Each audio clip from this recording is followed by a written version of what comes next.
So I literally just flew back from Dallas, went to a one-day intense summit on systems biology and peptides and how they affect the body. And it was intense review of biochemistry and how everything works in the body. And ultimately, I am, as a functional health coach, all about root causes. And Dr. Laval, that was the main presenter, he's coming from that same school of thought. But while I was on the way back, I realized I had my CPAP. That's what's in here.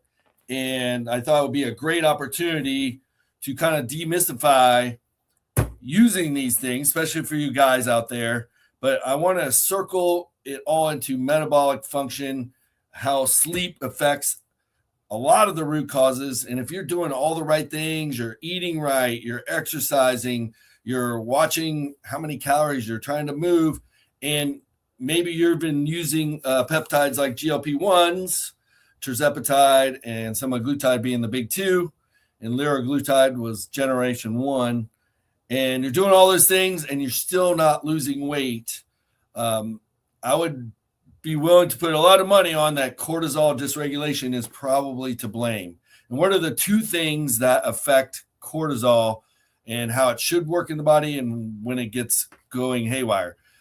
Poor sleep is one and chronic stress is the other. So I wanted to kind of circle in on sleep and help you in this video. If you stick with me, kind of make the case for maybe getting sleep apnea diagnosed if you haven't. And if you did get it diagnosed, make the case for why you should use a CPAP and kind of, like I said, demystify that.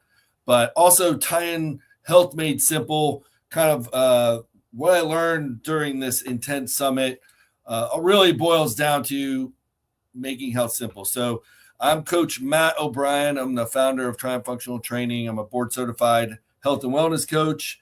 And for nearly 30 years, I've been coaching health and fitness in the real world with real clients and dealing with real struggles and real problems and real obstacles. And over that time, I've learned how to take things, complicated science, and put them into more simplified, actionable steps for my clients and myself, first and foremost, my family, my friends. And that's what it's all about. And the ultimate goal is to live a longer, healthier, and happier life. And that's kind of the premise of my book, The Magic Pill, which is behind me over there. But let's dig in. And if you're watching me live, I would love for you to let me know in the comments so I can reply to you. And happy Friday. And had a great, intense mind explosion all day yesterday. Had all my nootropics going and had my AI chat going. And I was just feeding it constantly, telling it, take this systems biology and help me to explain it and put it into actionable steps that I can deliver to my clients and my audience here. But Health Made Simple, I'm all about root causes instead of like treating symptoms. Like conventional medicine, and if you're an MD, hopefully you would agree with me, you've learned how to essentially deal with symptoms and put some medicine on it. Whereas I am more about preventive medicine. Let's deal with the root causes and fix things before they break. And then you don't need medications, and then you will feel better. You'll have more energy. And quite frankly, you're going to be happier because you have dopamine, serotonin, a lot of things that are working for you. So Health Made Simple, systems biology wrapped up into 5 components, and that's movement. If you haven't heard me talk about these before, got to move your butt, you got to lift some stuff. You have to eat real food. So that's movement, nutrition, and sleep. I mentioned stress. You got to manage your stress and control the amount of chronic stress you might be experiencing. And then our environment. Our environment is not just where we live, where we work. It's also our social environment. It's our family environment. Those all have influences on our genetic expression or epigenetics. So we all were dealt our genes. I also coincidentally was in a 3-day 2-hour per night workshop on genetics. And Kash Khan, the founder of DNA 360, is his test, and he has a whole company on DNA testing and actionable steps with that.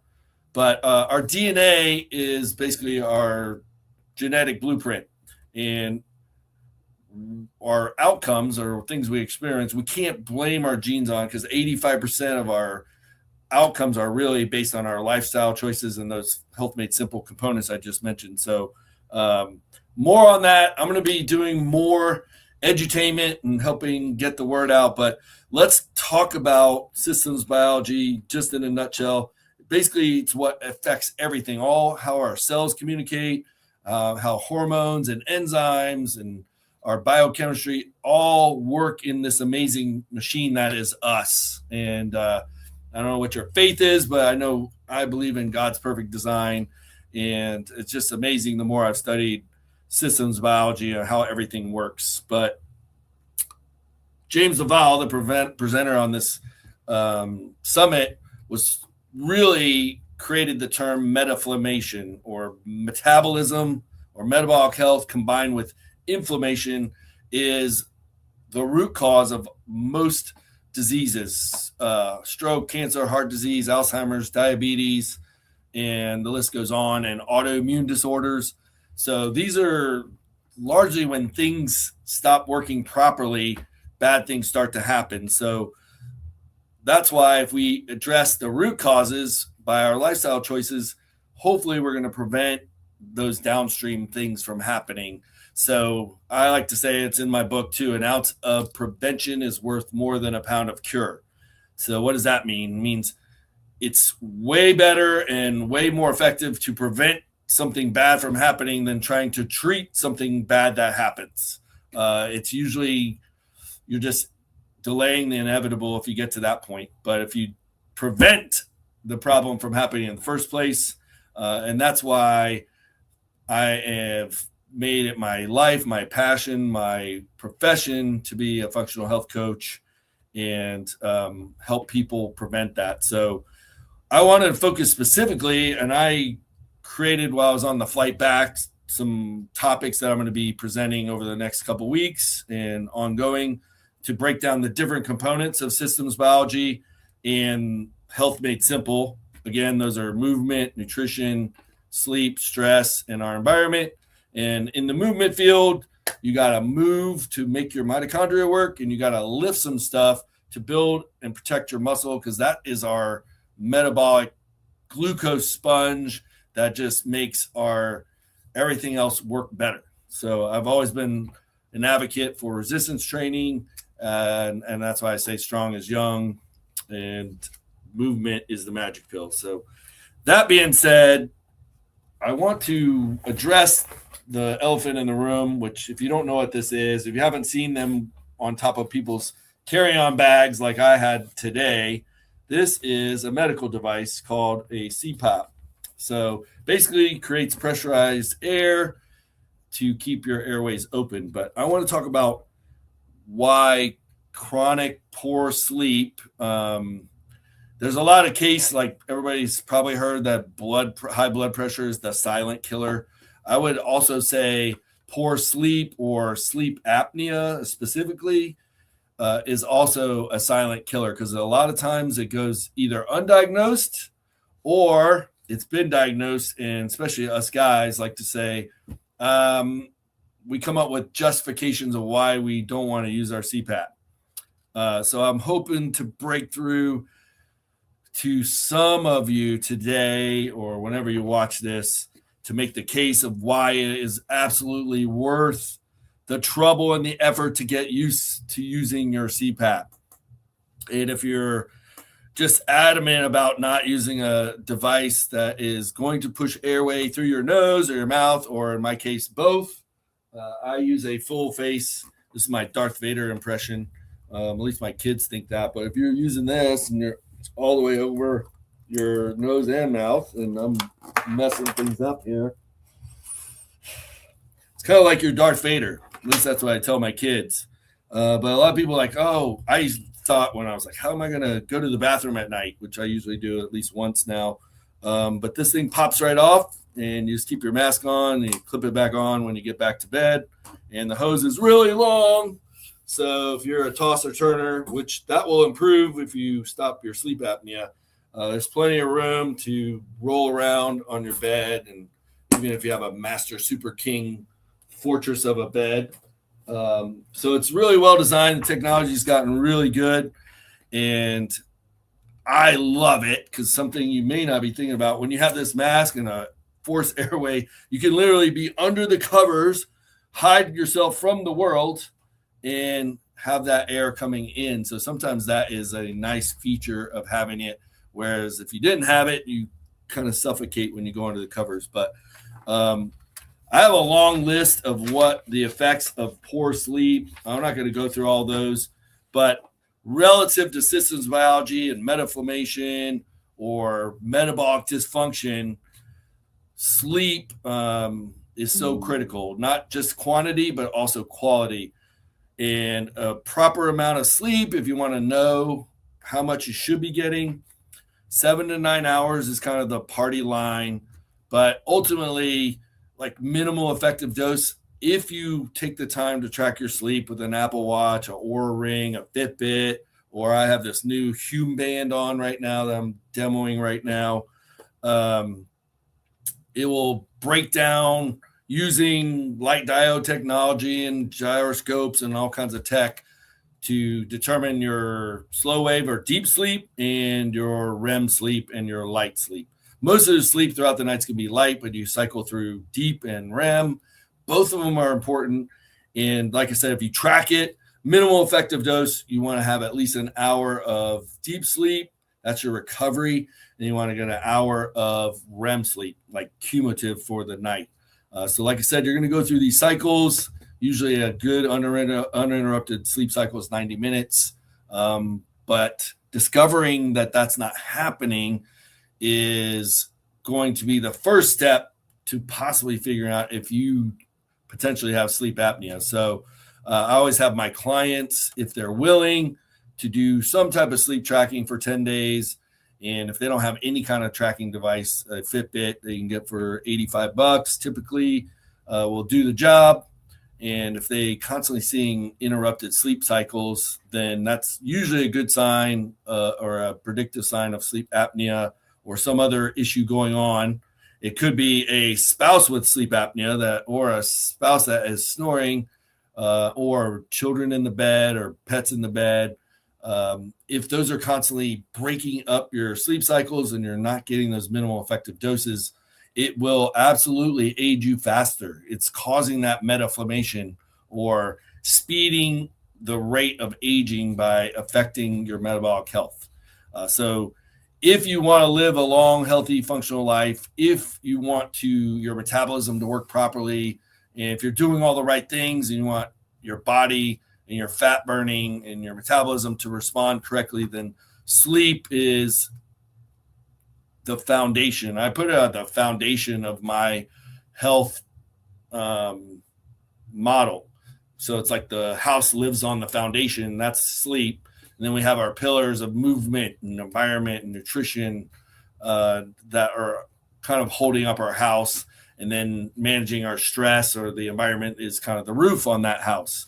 So that's just kind of my mental model of how I remember health made simple, those 5 pillars. But I'll go into more specifics on sleep later. But I just want to make the case that if nothing else, you leave here, if you have any suspicions, like you're doing all the right things, like I said in the beginning, and either you're constantly having brain fog, you're tired, or your body weight isn't responding, or your body fat isn't responding, knowing you're doing all the right things, then I would suspect either chronic stress or poor sleep or both to some degree is creating cortisol dysregulation or cortisol imbalances where instead of your cortisol curve being normal, it's basically out of normal. So normally cortisol is higher in the morning and it slowly decreases over the rest of the day and decreases at night. And then while you're sleeping, it goes down even more. That's a normal cortisol curve. If it's upside down or it's a U curve or something is different, then metabolically your body is not going to respond to the inputs that you're trying to make of proper nutrition and training and all those things. So that makes the case for monitoring your sleep. What gets measured gets managed. So definitely, if you haven't, track your sleep. An Apple Watch will do it, and that may mean you come home and put it on the charger and then wear it while you're sleeping for 7 to 10 days. But definitely do that if you're not doing it. And then more importantly, I want to talk about obstructive sleep apnea. So as a personal vulnerability here, I'm sharing with you that I wish I had done this and listened to the advice I'm giving you 20 years ago. It would have saved me a lot of embarrassment. I would rather have my friends make fun of me for bringing a medical device along than knowing I was keeping up a room full of people because I was snoring and having obstructive airway issues, and then always waking up groggy, suffering from high blood pressure. And I know I probably decreased my cognitive function over time, but fortunately it's still working pretty good. But through the VA, I went and saw an ENT. I got referred, and he explained to me that we have 4 classes of airways. So a lot of people say, oh, if you have sleep apnea, it's only because you're overweight and your neck is really having a bunch of fat in it. Well, that's not the case. We have genetics that determine how our body is structured. And I don't remember the order. There's 4 classes, but it's like class 1 is if this was your throat, looking down it is a big open airway. Class 2, class 3, class 4, or like I said, I may have it backwards, but I know I had the smallest airway by design. So my throat relaxes a little bit at night and it starts to close and flap and do all those things. So it's not necessarily being overweight. And I know many petite women that are clients that have sleep apnea. And fortunately, most of them are treating it. But so don't just assume if you're not overweight, you don't have sleep apnea. And then getting that confirmed, and that usually involves doing a sleep study in a lab, or now they have devices they can send to your home and you do it at home, will confirm if you have sleep apnea. But if you use a cheap sleep tracking device, or if you have an Apple Watch or Whoop Band, and it's showing a lot of red lines waking up on your sleep cycles, that may be also confirming evidence. But if you're going to get a CPAP or get some kind of medical device, you're going to need to go through a doctor. The other option, if you're just adamant about not using a CPAP, is called Aspire. It's an implanted device that keeps the tonality of your muscles in your throat so your throat doesn't close. So that's something, if you're okay with implanted device that sends an electrical signal to your muscle when you're sleeping, to keep that muscle tone and keep the airway open. So that's another option.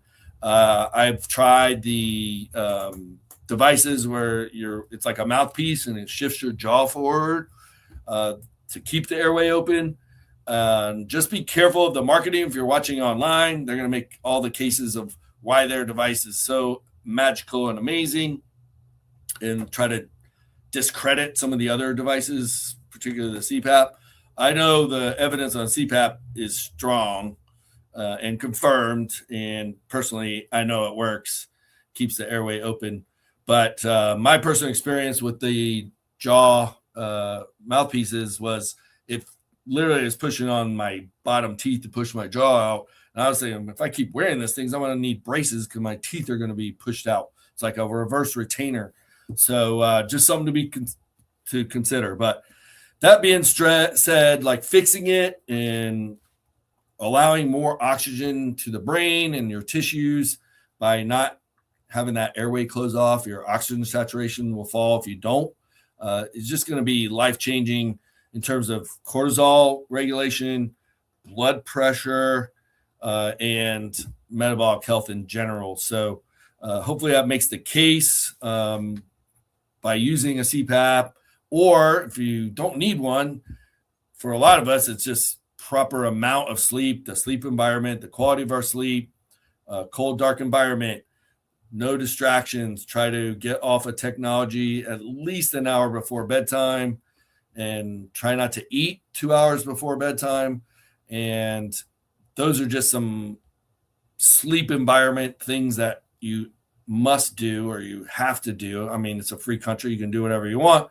But if you want the benefits of proper sleep, that's some of my suggestions. So that being said, if you didn't hear me say before, this is a medical device approved by the FDA. So when you travel, like I just did, you get to bring that on the airline, and it doesn't count against your carry-ons or your check bags. Or I never checked this when at all possible, and I had an Uber driver roll off with mine once and got it back at like 3 a.m, hounding, going through all kinds of Uber support, because this is the lifeblood. And I was thinking, God, if I have to replace this and it takes 2 weeks, my life's going to be miserable. So once you get used to it, there's that adjustment period, then you can't live without it because you just feel so much better. Sleep quality is improved. My blood pressure is improved. All the other benefits of using it that I've already talked about I've personally experienced. So that being said, just to wrap up, health made simple. We don't have to complicate things with systems biologies. I also learned all about peptides. It was really marketed as a peptide summit, and all the GLP-1s and other category 1 peptides that are now prescribable. If you didn't hear, there's a big hearing in Congress a few weeks ago where a lot of the category 2 peptides, which were basically banned by the FDA, have been moved to category 1. So now compounding pharmacies, 503As, which are essentially certified by the FDA, that you're going to be getting what they're telling you're getting. Those of you that might be doing the gray market and doing research peptides, that's kind of a big gamble. And I'll talk more about that when I talk about peptides. But just proceed with caution. That's all I'm going to say for now. But hopefully this is helpful. Let me know in the comments if it was. If you are interested in a comprehensive health made simple solution, and that may include some training, but nutrition is obvious, sleep, all the things that are going to that health made simple framework are things I work on as a functional health coach. I offer a free consultation. You can go to triumphfitness.com. I spell Triumph with a Y because the Y in Triumph is you. And I know if I can help you take actionable, simple steps that don't take a lot of time and don't mess up your routine that much, I know you are going to feel better. We're going to add quality and quantity of years to your life, and you're going to be a happy camper. And that's what motivates me as a functional health coach more than anything, is getting that feedback and those testimonials. So y'all have an amazing weekend. Again, I hope this was helpful. And if I can do anything or be of service, stay tuned for more information like this. I plan to do more of it and provide some hopefully useful information for everybody for your health. And remember that strong is young and movement is the magic pill. So get moving, America, and we'll see you next time. God bless, and we'll see you down the road. Take care.